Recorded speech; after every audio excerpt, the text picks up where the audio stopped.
Hey everybody, welcome back to K Job's Views. I am your host, K Job. We're getting into a Space Jam, A New Legacy today. But before we get into that, as always, please like, comment, subscribe, share, and share again. So Space Jam, A New Legacy stars LeBron James, Don Cheadle.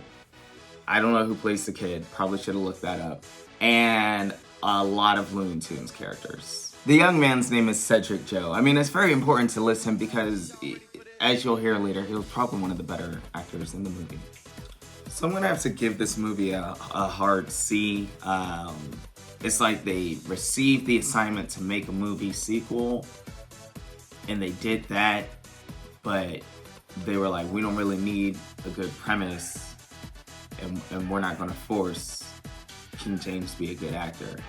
Warner Brothers did a very good job of giving us a ton of nostalgia. Like, you see literally every Warner Brothers character ever made.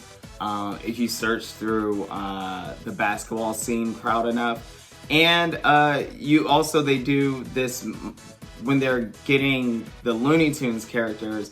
You get to see a lot of old Warner Brothers movies where they've now put Looney Tunes characters, which is cool. Like, that part's cool. It's cute, it's funny, it's nostalgic. The problem is, as far as movies go, this just like, here's the big issue. Let's just call out the elephant in the room. The premise makes absolutely no sense at all. Like,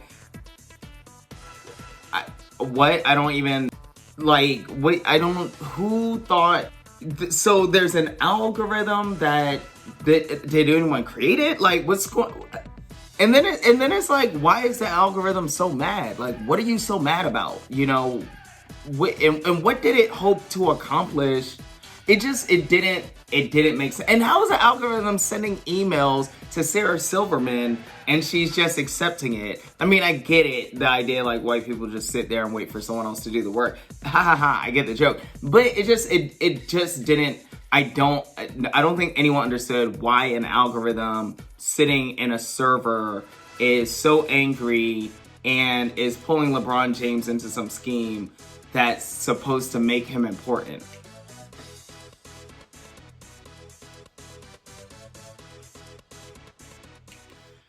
And then there's this issue with the Suns game, and they never really make it clear why the Sun making a video game on basketball was relevant to this story, or why the algorithms use it. I mean, like, we get them using the Suns basketball game, but then what was the algorithm going to do? Like, the premise with the algorithm and the setup for the game just did not make sense at all. I don't know what happened there.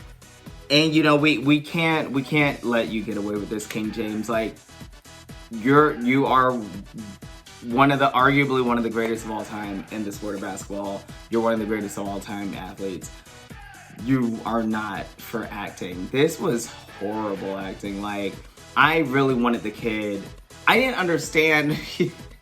For someone who has children, shouldn't you be able to just do that? But I guess you're aware of the cameras, so maybe that's why it doesn't work out. I'm not saying that Michael Jordan was a good actor, because he wasn't. But we're not talking about the first Space Jam movie. We're talking about this Space Jam movie. And therefore, we feel free to critique King James and his acting. At least we're still calling him a king, right? I mean, still like credit.